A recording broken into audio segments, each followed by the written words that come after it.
And good morning, everybody. Whether you're on the East Coast, West Coast, or around the world, this is your Wednesday wrap-up. And, of course, I am here with my buddy Herb. How's it going, man? It is a beautiful, beautiful morning. It ended the pre-game talk on a cliffhanger, so that's always a fun start, man. But no, good morning, Absolutely. man. I'm happy to be here. And, of course, we got Raj in the house as well. You guys tried to set me up for some failure there at the end of the show on Monday. So, kudos to you guys. If you guys didn't see that, be sure to tune in on Herb and Raj's podcast because, sometimes they try and do me dirty over there. Oh, setup is such a strong word. Like, I'm not saying you're wrong. But Oh, no. It's such a strong word. So, oddly enough, I have made that a short. And so everyone can see exactly how you tried to set me up for failure. Oh, wait. You mean they get the whole context of the whole... Oh, well, in that case.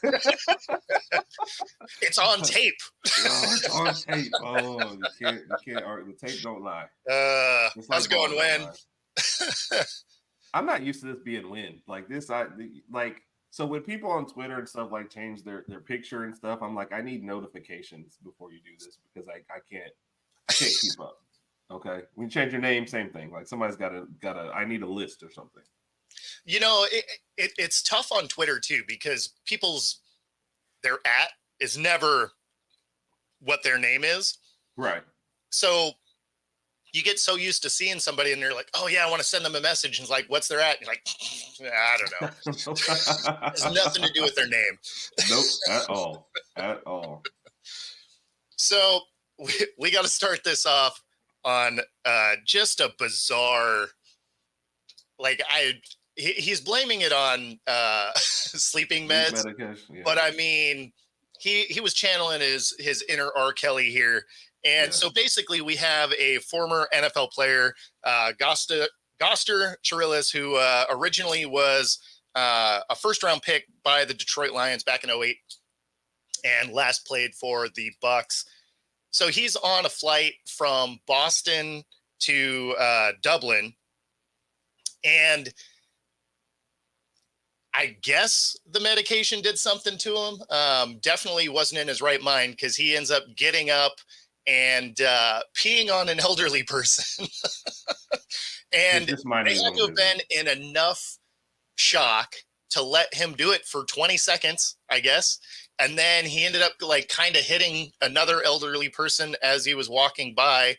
I mean, how does that even happen? And then the flight gets grounded, which that makes sense.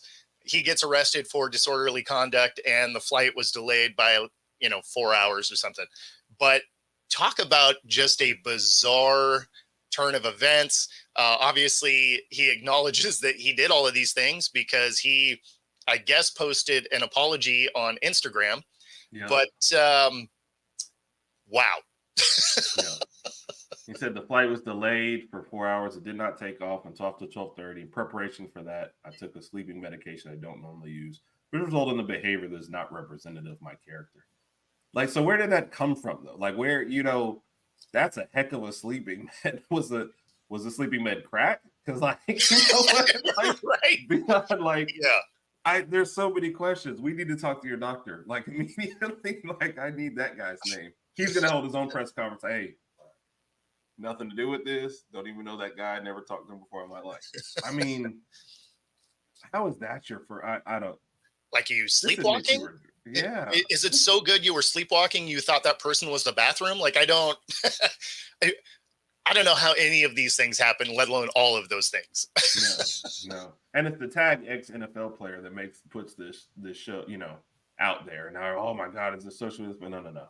It's not playing. The ex-player, this has nothing to do with NFL and bad behavior. This is on you, And it's great that he came out with the apology, but behavior like that just shouldn't even happen to start. I mean, just admit it. You drank way too much and you just acted a fool. Let's just go with that.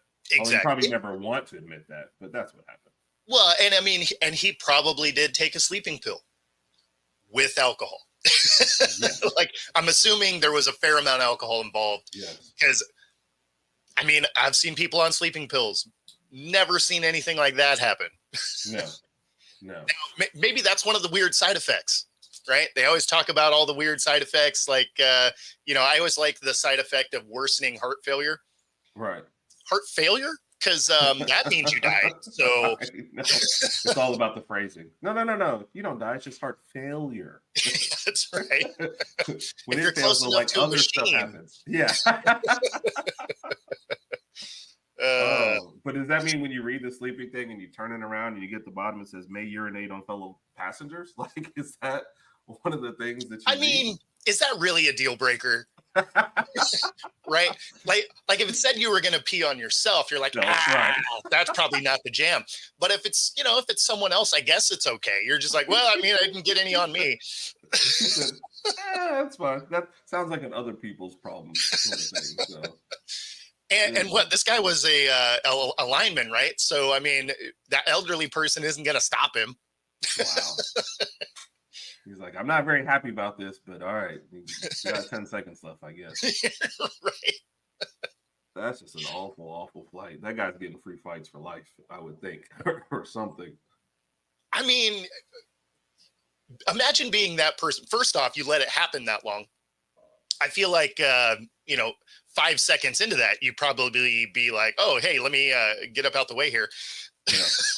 I'd be jumping on the other passengers in my row. Thank you.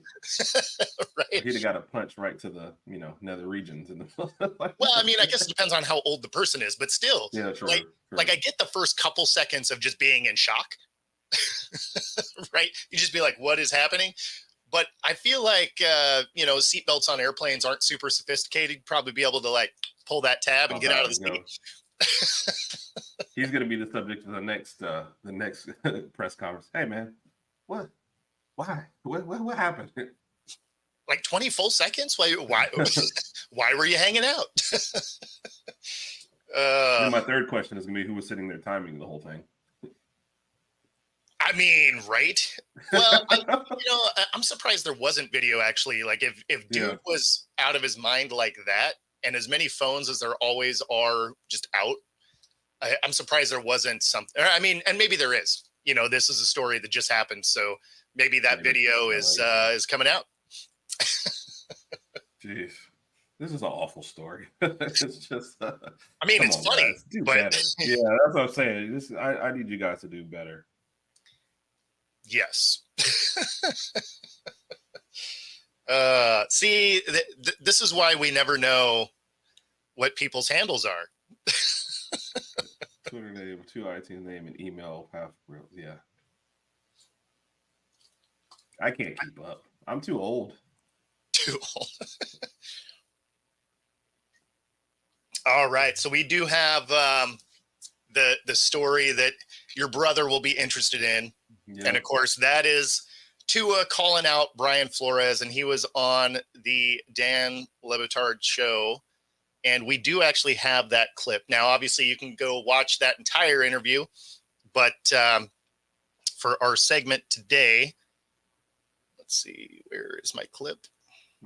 I was actually watching that again this morning. So, yeah, it was a good interview. It was a good interview. So, if you're watching, I do recommend, checking out the whole interview. You actually see quite a bit of growth in Tua versus interviews that he had when he first came in the league. So, whether you were a Tua fan or not, it was a good watch.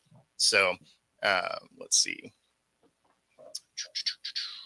And then on that vein, while you're calling up, and Tua just comes across as a very likable guy. Oh, no question. In these interviews, very relaxed. Dan Le Batard started off the interview with an apology too, so I think that helped as well. So, yes, he did. Yeah, and the thing is my issue with Tua has nothing to do with Tua as a human, right? My issue with Tua is just durability. Yeah, which it's a very fair point for anyone, and it's even more for the number 5 pick and a quarterback. All these things together, You're just way more high profile. And look, so that's me from the outside, right? You're not a Dolphins fan either. Raj is a Miami fan and has leaned into all this criticism. Before this last year, he has said the exact same thing. He's been with that whole thing. So this isn't us like from the outside criticizing Tua or any of that stuff. But I think even the most diehard Alabama fans who love Tua right now have to like sit back and go, yeah, he did get through one healthy season. Like, we got to see two. You know what I mean? So, yeah, I mean, feel like it's all been fair. It's actually my only like pause for the contract that he got.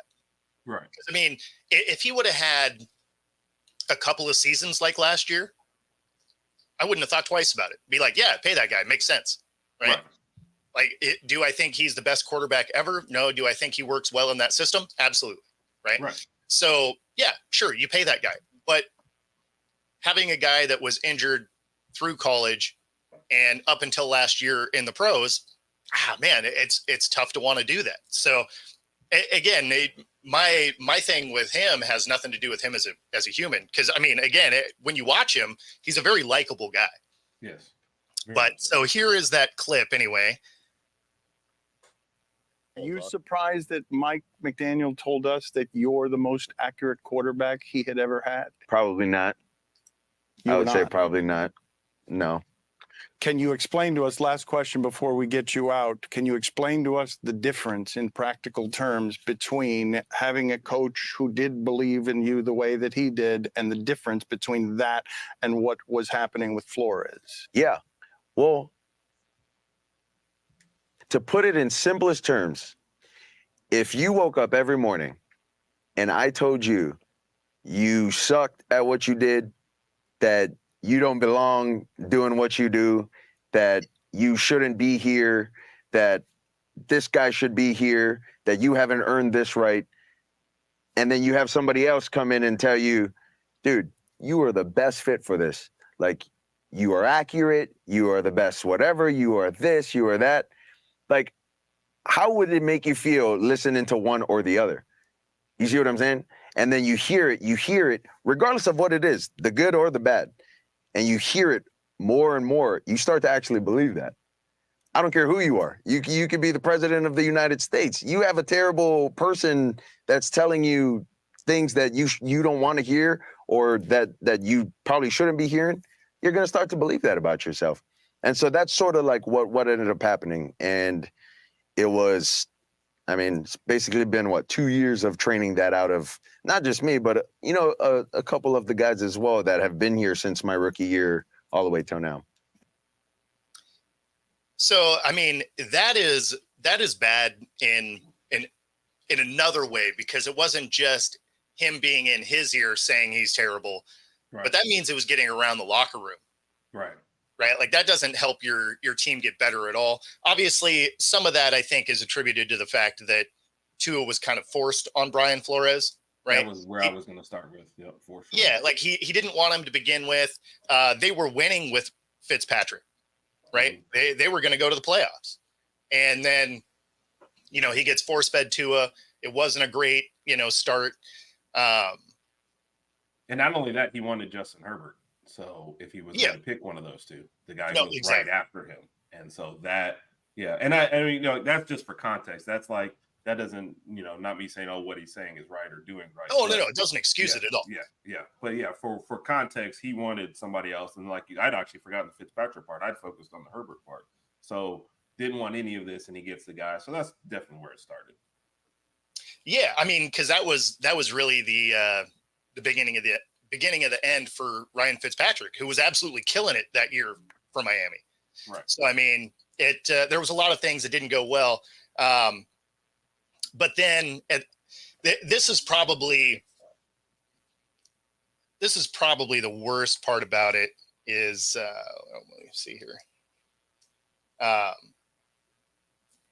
is he acknowledges that he did those things. So it's not even like he came out, Brian Flores is who I'm talking about. It's not like he came out and was like, oh, I didn't say that. Oops.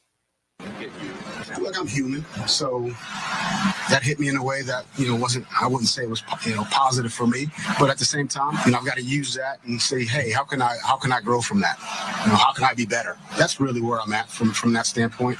Do I feel like that's me? No, but how can I grow from that situation and create a world where that's not the case that anyone says that about Brian Flores? word to use, we're a terrible person. So, I mean, he fully acknowledges the fact that, Yeah. you know, he was saying those things. Yeah. And, you know, it's one of those things that we've talked about before, that the league has really started shifting away from hard coaching anyway. Right. And it's funny because I don't think offensive players respond great to hard coaching as much as defensive players, Right. because there's just a little bit different mindset. Yeah. Well, I think when you hard coach a defensive player, they go hit somebody to take out their aggression or their anger. Exactly. Offensive players like, well, now do I do? Go catch it harder? Like, that doesn't even, you know what I mean? I'm not going to throw it harder. That doesn't help everybody. So it's kind of like you don't have that same channel, you know, to get rid of what's coming at you. So, but in this case, it's kind of like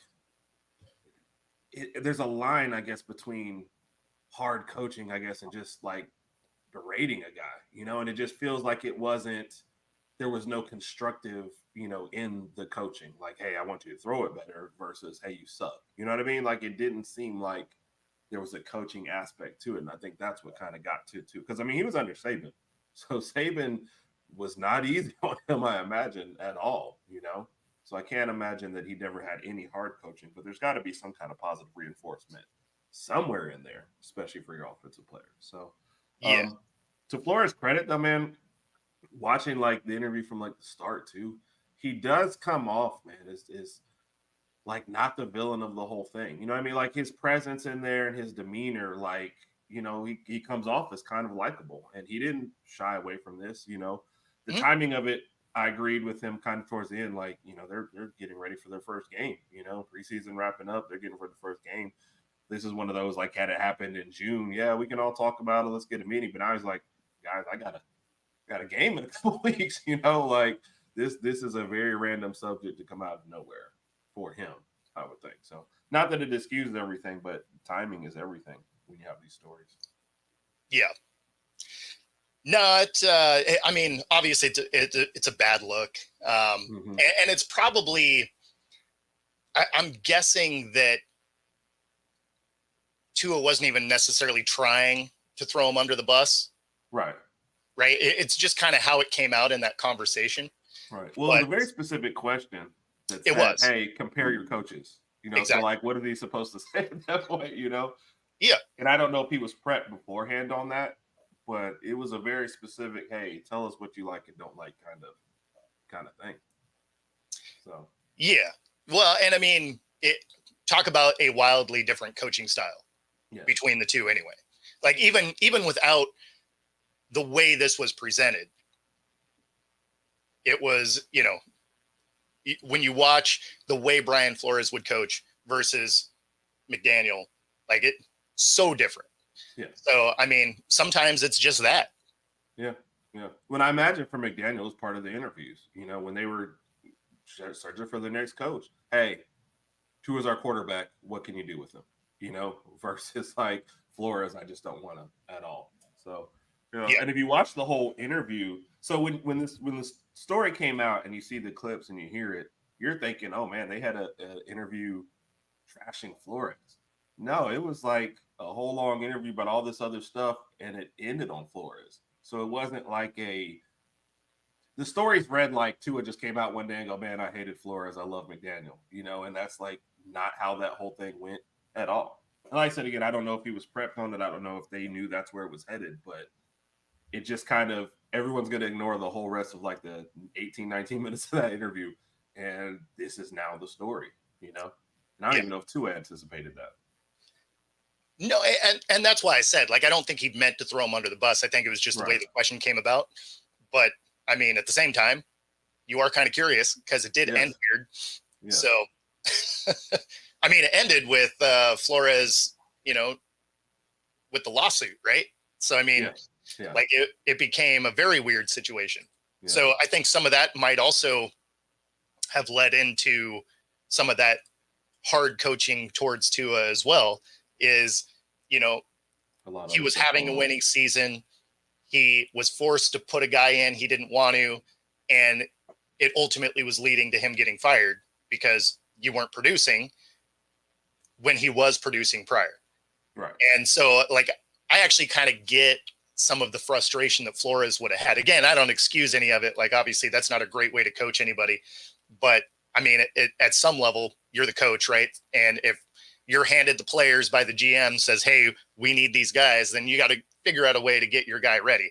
And not everybody responds well to hard coaching, right? Like, some people you got to be like, hey, good job. We believe in you. And some people you got to be like, do better. And they're like, okay, let's go do better. So, I mean, some of that is just kind of realizing learning styles of whoever it is you're teaching. Right. Right. No, and I think that's an excellent point, though. I think there was definitely some frustration in there, for sure. You know, on, like you said, the two levels. Hey, I didn't want you. I wanted the other guy. I couldn't have him. Hey, I want to stick with my guy. Now I'm forced to get the guy that I didn't want in the first place. Like, there's a lot going on there. But like I said, he leaned into it. Yeah, hey, look, I hate to hear that. He even mentioned it somewhere in there, you know, I'm willing to have a conversation with him in the future, kind of clear the air. But like I said, to his credit, he's got a game to prepare for, you know. So it's not, you hate to say, hey, it's the worst timing, but it really is. Like, to Raj's point right here in the comment, like, got to focus on the upcoming season. This is what's coming up, you know. Him and Tua being friends now is probably not on either one of those guys' minds. You know, both have moved on. Both are in better situations right now. Yep. You know, Tua is having some of his best seasons, just got paid. Like, let's move on to the next thing. So, yeah, well, and this will ultimately go away. Obviously, everybody's going to bring it back up now because this came out, yesterday? So, or the day before. Right. So, right. I mean, and that's this why is yeah.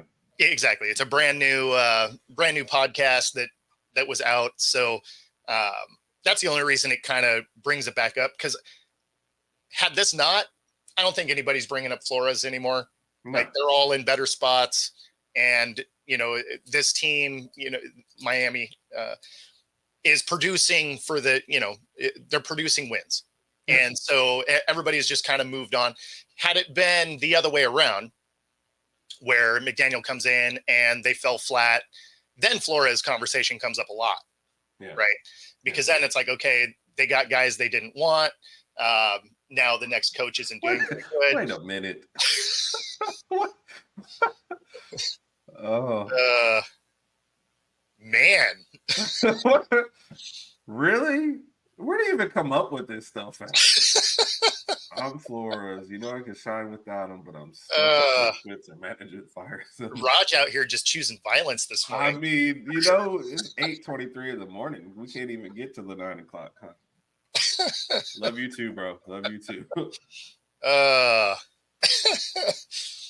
Well, speaking of learning people's teaching. Can I say what? Can I say yeah. one real thing on the Flores thing, real quick? The one thing that we did kind of skip in there to start his press conference, two of his players came up to the podium with him just in a show of solidarity, and I thought that was cool. And then they actually, one of the local places actually did local news outlets actually did interviews with the players, and they were all jumping to his defense. You know, so whatever's happened in the past, by the interview and by the player. Now, they were all defensive players, though, so it kind of goes to your point. Those guys are the ones. One of the guys even kind of mentioned that, sometimes, you have to take all that kind of coaching and channel it. So I think that goes to your point about defensive players handle that. And he's a defensive coordinator, so maybe that's just more of what he's used to. Maybe he's a much better defensive coordinator than a head coach. But his players currently did come to his defense, and it looks like he's in a better place, so.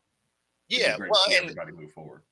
And that's why I say, like, when you look around the league, all the defensive coach or all the hard coaching coaches kind of found their way out, right? Bill Belichick out, Vrabel out.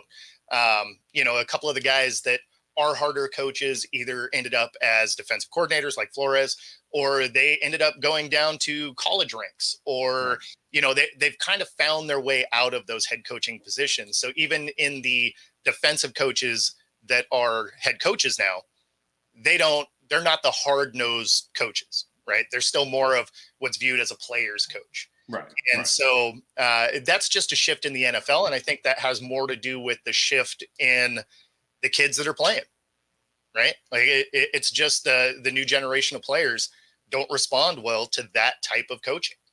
So, it's just a different feel. Not to say that it's good or bad or whatever. I mean, it's just different. It's different. Yeah, I agree.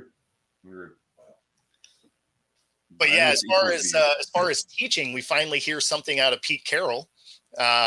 So he was on KJR radio here in the Seattle area, and interesting, he has not had any communication with Mike Macdonald at all. I guess they had a conversation once because they ran into each other in the parking lot. So that is bizarre for somebody that was supposed to be a advisor, right? Right. They're like, you can't be a coach. Now, obviously, I figured that was going to be a ceremonious role more than anything because they had to pay him anyway. So I figured that was just a way to justify the fact that they were going to owe him like 10, 15 million anyway. But I thought that he would have some communication within the building, but apparently that's not the case. And per this radio show, he's going to be headed back to USC. He's going to go down as a teacher. So not on the football staff at all. He's going to go down and teach. Didn't say what he's going to teach, but that he was going to do that. So interesting. I wouldn't have guessed that he was that like away from the team. I figured being in the building, you would still have some interaction, like probably not a lot with the team itself. Right. But with the coaching staff, I was a little surprised that there were really no communication. Yeah. This is like kind of one of those just surprising stories. I figured too, if he wasn't going to, this would have happened sooner, because I know me, the second you let me go, I'm out, like, F-bombs on the way out, and like, I'm done. But if I stick around, I'm going to stick around. This just seems kind of like a half measure. Like, hey, I'll be around, but I'm still just looking for a way to leave you guys. You know what I mean? It's like from the outside, those are kind of what it looks like. It's just, I have so many questions about what's really going on inside that building. And exactly, was it really just a boot? And like you said, we're just keeping you around because we owed you money anyway. But if you want to leave, you can leave, is what it feels like. Well, so I don't know if it was that clear cut though, because I think it might have been, you're not going to be our coach, but we're not going to let you leave because we don't want you coaching against us. That's kind of the way that I got that feeling. Like, we don't want you to go on to another NFL staff. Right. And from an ownership standpoint, I kind of get that, right? Like, you don't want to fire a guy and then be like, oh, I guessed wrong. Right. Like he goes and gets a job and then beats up on you. Like, you wouldn't love that. But yeah, it's. Which, by the way, that's an interesting counterpoint, because I know this isn't where we're going with it, but what does that say about Bill Belichick, where they were just like, go do what you want, we don't care. Like, coach wherever you want, get whatever job. Yeah, well, so I think they kind of knew that he would have a hard time getting a job because of the shift we were talking about, that hard coaching is kind of finding its way out of the league, where with Pete Carroll, that is not the way he coaches. Like, he is every bit the player's coach. Right. Like, his handling of Russell Wilson, was. Yeah. Well, I mean, like, his mantra is compete, right? Like, everybody has to compete for their roster spot, but at the same time, he wants the players to be themselves. Right. He doesn't want you to be a robot. He wants you to go out and be fiery and be every bit of the personality that you are. Right. So which gave guys like Richard Sherman and, Sherman was the first one that came to mind when you said that. Yeah. Or Michael Bennett, or like any of those guys that had kind of fiery personalities, he embraced that. He was just like, yeah, you be you. And so I really thought that he would end up back in the league. So I think that's probably why the Seahawks were like, except you can't. And now that there's no opportunities left open, now it's like, okay, well, if you want to go do something else, go ahead. Right. But going back to USC to be a teacher, there's just like, I know it has nothing to do with like Lincoln Riley, but if you're Lincoln Riley, do you think something about this? Can you imagine him just being on campus and having nothing to do with the football team at all? And it's just, It's been a long time, so I get that, but it's a strange. And then I'm going to teach. What are you teaching? We'll talk about it later. Like, are you just basically saying you're going back to USC and you're just going to be tooling around in like a robe and sipping coffee or in the afternoon? Like, yes, you know what I mean? It's just more questions than answers. Like, what are you trying to say? And how do you feel if you're Lincoln Riley, just to know, that he's coming back to your campus? Yeah, I mean, like, obviously, I don't know what he's going to teach, but you have to think that this is just a way to get back in the door. Right. And then once you're there, kind of work yourself back onto that football field. That's all I can figure, because it just seems like a weird, doesn't it? Weird transition, especially to be like, oh yeah, I'm going to go teach something. Yes. My that class is called the Legion of Boom. Right? Like, that is so weirdly vague. Yes. And like, I think about, so, obviously on Alabama's campus, Saban retired. He's still there. He's got an office, right? But I feel like it's, first off, he just retired. He didn't retire and like 10 years later come back on the campus, so it's like, this is kind of more of an unprecedented kind of, like, it just doesn't. So, like I said, DeBoer has leaned into Saban being there, but like, it just happened. Like 10 years from now, will they still be in the same? Like, I can't imagine it. So that's why even then, and then, Saban didn't retire and go, hey guys, I'm gonna go teach, and then just be around. So, and if it is a way to muscle in, like, are you, they just moved to the Big Ten, the defense has fallen flat several years, and here comes Carroll around the corner. Like, does he even still have that kind of pull to muscle in? Or I might, let's be honest, I watch a lot of movies. I could be overthinking the entire thing. I could be going over to teach philosophy and never set foot on the football field. Who knows? Yeah, there's no way that happens. There's shooting that down already. Oh God, yeah. Imagine his energy not having a place to release it. Right? Like, he would seem like the most cracked out teacher you ever had. Right? Like, he needs the football field to be able to like run around and do stuff. So, I don't think he's ready to embrace that. Yes. Don't be surprised when that class meets on the football field. Exactly. No, I think I think this will be a way for him to just get back onto that football field. Maybe he ends up being an advisor, right? Maybe he's not a coach. The thing is if the team struggles and he's in that building, there's going to be a lot of people saying, hey, we got a guy in the building that won us a national championship. And like I said, there's a lot of pieces in motion. They just moved to the Big Ten, had to fire their defensive coordinator because they've been terrible the last couple of years.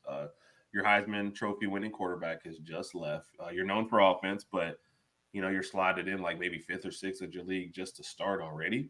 So this could be all of a sudden one of those make or break years for Lincoln Riley. And like you just said, we got a guy that won one over here. Why not just see what he's got to say? So that brings me back to my original question. How do you feel about this if you're Lincoln Riley? I mean, you can't love it. Right. You're going to put on your fake smile? Yeah, I mean, you got to be like, oh, welcome back, buddy. Hope you leave. Like, it's, you can't love it. That being said, if they need a defensive coordinator, a horrible idea. Exactly. But they embraced the second part of it too. What time? But I mean, if you're him and you're without a defensive coordinator, then I think you lean into it a little bit, right? Because then you just be like, okay, let's get him in there. Because then if the defense struggles, it's at least on him a little bit, right? So then at least you can kind of displace some of the blame, right? Which is all coaches seem to want to do anymore. I had nothing to do with this. Yeah, I wasn't even there that day. Exactly. I didn't know. Yeah. Okay, man. Until they win, and they're like, "Yeah, I was there. I planned the whole thing. That was me." Yeah. It's fine. I'm gonna get suspended anyway. Yeah. No, it's I think if you're Riley, you do just kind of lean into it and try and make him your DC, because then at that point, one, your defense needs to get better. Carroll has, he's a defensive guy. So that would make a lot of sense. And then it would be way better than to have him not on the field and struggle, and then potentially have people clamoring for him to take your job, as opposed to get him on the field in a position group that, you can be like, look, we even had the great Pete Carroll and we still have a bad defense, Yeah. So I think, and they did hire a new defensive coordinator when they fired Grinch, the guy that was terrible. So I think that kind of leans into your first point of, I could see him all of a sudden being an advisor. Yeah. Now the guy they hired was UCLA's defensive coordinator, and they had a great defense last year. So we'll see. But you still can't fix personnel. They're not a place where defensive players go. You don't really recruit a lot of defensive players to USC. You obviously create, recruit more offensive players. So I could see, like, your first point, maybe all of a sudden he's an advisor because you got a new DC and defense has never been your strong suit. But yeah, that's that foot's in the door, and we'll see what happens. yeah, I mean, I think that's definitely going to be the route. It's just kind of once he gets in there, then we'll see what happens. I mean, before any of that even happens, I'm just curious what class he's supposed to be teaching. Yes, that's my bigger thing. I need to look that up. Let me know when he announces it. Yeah, well, so it's going to be a little while, because I think if I remember right from the article, it was he's going to be teaching in spring of 25. So they have some time to figure out exactly what it is he's going to do. But I don't know. Going to be. He just called up and said, "Hey, I want to teach," and they just said, "Okay," and that was the whole conversation. That's what this sounds like, right? Just however you get back in the building, that's we'll take it, I guess. Yeah, I mean, that's mostly what it sounds like. And of course, he's not going to hit the campus until after this football season, right? Because it'll be spring. Right. So I think some of that is probably also to take pressure away from the football team this year. Right. So I don't know what their new DC's contract looks like, if it's if it's a long-term deal, if it was like a one-off. I didn't look into that, but this is something that I saw, late last night. And I was like, oh, that's interesting that they've kind of now shuffled him out of the building after, leading into this, basically like, oh no, he's going to be a part of the organization. Like, this is going to be great. Yeah. I think with colleges, like when they hire NFL guys, it seems like the whole contract is like part of the first part of the thing. And when in college, they list everything else but your contract terms. I think you have to go digging for it. I think it's just like a whole different thing. Yeah. I mean, unless you're a head coaches tend to get that, that contract notoriety. But yeah, all the position coaches and stuff, like they don't, or coordinators, stuff like that. Like they don't really. Yeah. Probably because we don't know how long this guy will be here. Well, and I think the numbers aren't big enough that people care about it. I think that's probably the biggest part, is the head coaches. They're the ones that are in the millions. And then everybody else is like, all right, you are getting DiGiorno because ordering pizza is expensive. Right? Like the position groups don't exactly make the best money ever. Now, obviously, Pete Carroll going back, they would give him good money. But I mean, by and large, your other guys aren't making crazy money outside of the head coach. Right. I agree. But so speaking of another ex-Seahawk, Shaquem Griffin was down at UCF. And he was down there, obviously he was a UCF player, and he was down there to be a speaker at an event. And they honored him with induction into UCF's Hall of Fame while he was there. That's awesome. And so they surprised him on stage. Very cool. And if you see the video, you could tell that it took him by surprise. Like he didn't know it was coming, but couldn't have happened to a better guy. And incredible athlete. Yeah, his whole story, just with the amputation of the left hand and still making it. And when you had posted that we were going over it, I had to pull up his stats again, because I kind of remember at UCF. I didn't realize what a beast he was Yes. at UCF. Especially in the bowl game and the undefeated season, and I mean, well deserved honor. And then like getting drafted at that position. I mean, there's a lot of guys out there. Okay, one hand, like this is not going to work. He's made the whole thing work. I know his career was 4 seasons. I hate to focus on that. Like he got drafted to the NFL. Period. That's a better accomplishment than most people are going to see. So no, I mean, just a well deserved honor, man. You go look up his stats, folks. If you're listening to this, dude was just all over the place. He was. I can't think of a better ambassador. And then any interviews you've kind of seen him, he's got a good presence about him too. You definitely want to hear it. What happened? I thought I was freezing there for a second. Oh, but no, it's a great story. You love to hear. And the article I was reading, they were like, is he going to get a statue in front of UCF someday? Who knows? I mean, but could you pick a better person to do it, especially considering the undefeated season and I guess their national championship that they claim? Yeah. No, I mean, very cool. And yeah, he was an absolute beast when he was at the school. Now, a guy that did get a statue, Archie Griffin, is getting a statue outside the Rose Bowl. Really? So that's pretty cool. He went to 4 Rose Bowls. He went 1 and 3, so not exactly a great record at the Rose Bowl. But he's why they're doing that. Now, Archie Griffin and Shakur Griffin, they're not related, right? No. I do not believe so. and I will not be looking that up to see. Yeah, exactly. Yeah, no, it's but pretty cool. 69 years old, so I think that's more of a lifetime achievement award type of thing. He's one of 2 guys that have made it to 4 Rose Bowls, so I mean, puts him in pretty exclusive territory there. And but pretty cool honor.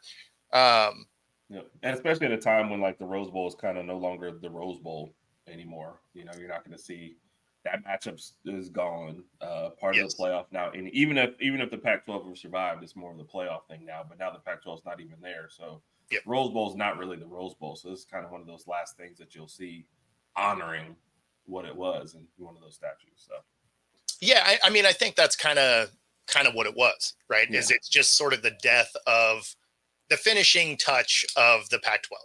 Yep. Right. Because I mean, they're not resurrecting that conference.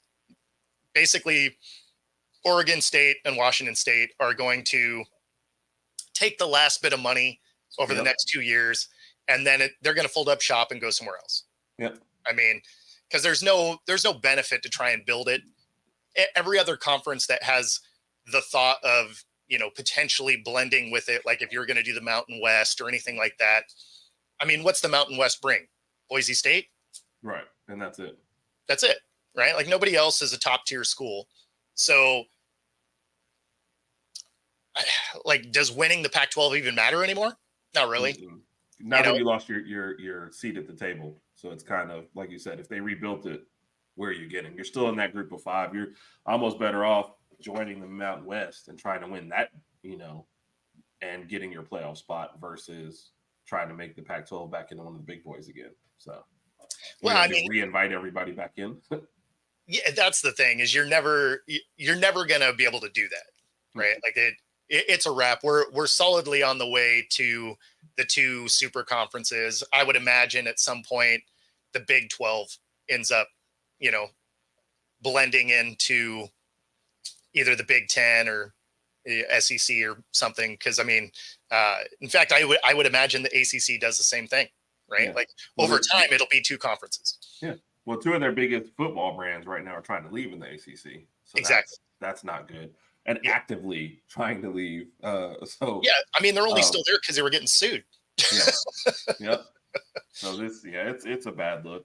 And I don't know if we're going to talk about SuperCon at some point. I'm against the idea totally. I miss all the regional stuff. I miss the Pac-12. I miss the Pac-12 after dark. And I'm an SEC guy, and I don't like all this watering down. And, I have to look at the schedule now to figure out who we're playing this year, where, before you can name it off the top of your head minus like 2 swing games. Like, oh, yeah, Ole Miss, Mississippi State, you know what I mean? Now I'm like, I think we still play them.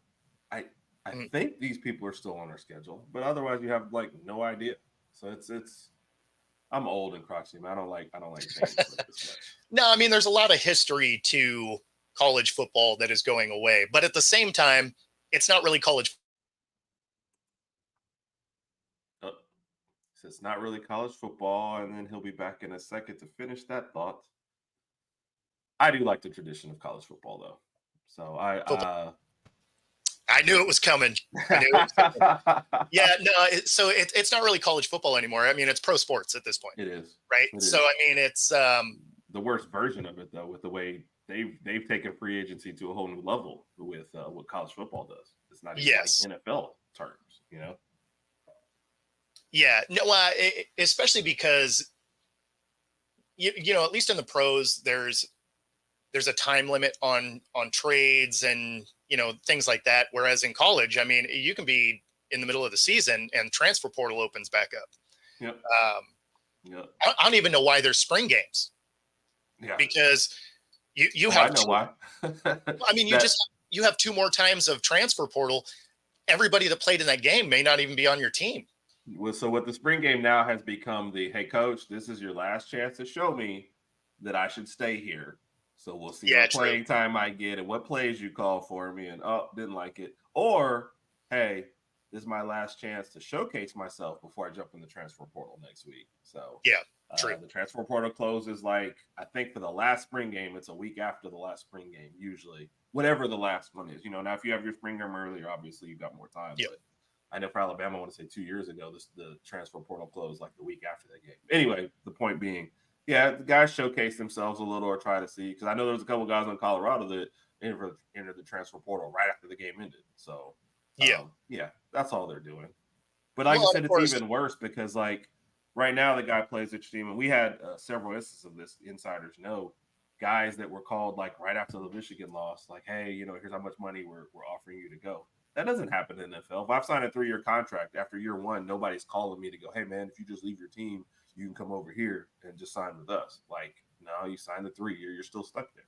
College, they're just like, we're doing whatever we want. Yeah. No, I mean, I don't know. It's going to be interesting to see kind of where college football goes over the next 5 years. Agreed. Because, I mean, I really do think that it's just going to end up being 2 conferences. Obviously, the Pac-12 goes away after next season. Right. And then they're going to expand the playoff to 14 teams, which I don't even think is necessary. 12 teams seems good enough. You know, obviously, I never liked the 4-team playoff. That was just dumb. Yeah, I mean, you got a Power 5 and you got 4 teams. I feel like these are schools that are supposed to understand basic math. Yes. But yeah. You know, oh, that was one of my biggest points. Like, you were just waiting to make someone mad. Yeah. And then you made someone mad. And I was like, and they're shocked. Like, I can't believe they're so upset. Really? Because they went undefeated in the Power 5 conference and didn't make the playoffs. So, yeah, of course they're going to be upset. So, exactly. That was always dumb. But I love the overcorrections here. Okay, 4 didn't work. Let's go to 12. Like, what? That was your next number? So I like that, though. I actually like 12 as a number because of how many schools there are, right? And so 12 works, especially because if you're the 13th team, you have nothing to complain about. Like, if you don't make the playoff, it's because you were a 3-loss team, probably. Right. Well, if you want to get in, win more games. We did a breakdown of the SEC last night, and one of the problems with so many teams in the conference is you miss so many other teams. So by our measure, we could have had like at least 4 or 5 teams finish 10-2 in the SEC. So I feel like that's going to be the first time, like, because I before we did a breakdown of it, I was totally on the 13th team isn't going to have anything to say. But now if that 13th team is 10-2 and like the 5th place team is also 10-2, you're going to be like, wait a minute, and they don't play? That means we're going to some like weird tiebreaker to figure out who is best. It'd be like points scored. Well, that's great. When you played Miami of Ohio, you scored 50 on them. That's awesome. Yeah. No, I mean, so can that scenario happen? Absolutely. Right. But that won't be super common. I would bet that your 13th team, 12th, 13th team is going to be probably a 3-loss team, especially with super conferences, right? Because now your Right. competition goes way up, because Yeah. it's not like you're playing the 3 good teams in your conference and then some out of conference games that, you're playing Tulane and Temple, and you're just like, oh, let me just write some wins in. Right. you know, Are you saying that we might not have been super accurate on all our game by game predictions before the season even started? Are you saying are you saying we're not going to be 100% correct? Probably. That might be what I'm saying. Yeah. No, I mean, it's that was always the problem with college schedules in the past, is strength of schedule was always kind of a hilarious, subjective type of thing. Right. Right. Because people would be like, oh, the strength of schedule is terrible. And then you have like last year's Pac-12 where, you were over halfway through the season and 3/4 of the whole conference was in the top 25. Right. So, I mean, but before the season, they're like, oh, yeah, there's only 3 teams that are going to matter. It's like, well, I mean, they sure look like they're killing it. And then, at the same time, you'd end up with coaches that their out of conference games they'd be like, okay, we'll have an out of conference game, but it's only going to be at home. Yeah. And it's going to be teams that pretty sure we're going to win. Right. Yeah. Like it's like, I want to see you beat good teams. I think that's why I've always wanted the playoff system. Yeah. Right. I mean, plus it was the only division of football that didn't have one. Yeah. Like I always liked when they're like, the NCAA was like, oh, it won't work in college football. It's like, it works for D2 and D3. I believe that's college football. Right. It works in Pee Wee. Yes. You're trying to tell me that there's more colleges than Pee Wee football? I think you're out of your mind. Yeah. Just say, hey, I like the bowl game money more than I like the playoff. But don't say the playoff doesn't work. Like, don't bring that up. No. And to your strength of schedule argument, every Alabama fan always says this one. The reason why it's a joke. Alabama started off the year against Florida State, number 1 versus number 3, game of the century. Sure. We beat Florida State. They get some injuries. They go way downhill. They finish with a losing record. All of a sudden, the strength of schedule goes down. Everybody's like, oh, Alabama's not playing anybody. We're like, but our strength of schedule is great when we scheduled the number 3, Exactly. team in the country. So, and then the other goofy thing about strength of schedule is you're scheduling these games like, 5 or 6 years in advance. Exactly. Like we have a home and home coming up with Wisconsin. That was probably like 3 or 4 years ago. That was a great game. Wisconsin was, one of the Big Ten leaders. Obviously not, on the Michigan, Ohio State, but they were still making the Big Ten championship game. That was probably a great game when it's scheduled. Now it's like, okay, this could be a good game, but the team is not the same. So all these factors kind of go into it. And like you said, strength of schedules is so subjective from what you think, and it changes from what you think from the beginning of the year to end of the year. Got a team that wasn't ranked and all of a sudden ranked, my strength of schedule goes up. Well, they're still the same team that you guys looked at when we started the year. Yeah. But now you're they won a couple of games, and now you're like, oh, maybe they're good. All right, congrats to you guys playing a better schedule. Nothing changed. Yeah. So. Yeah, well, I mean, and that's one of the things that I've always had a problem with college football in general is the voting aspect of it. Yes. Like, first off, West Coast teams always got hated on anyway because the entire voting body's on the East Coast. Right. So it was either they have an East Coast bias or they just weren't watching the games. They weren't staying up late, let's be honest. Yeah, right. They're not staying up till midnight to watch a UCLA game or, something like that. So, the voting was always, I always thought it was dumb. And especially when you look back at all of the shared national titles. Right. Now, obviously my Huskies had one of them, but it's not like it was a one-off thing.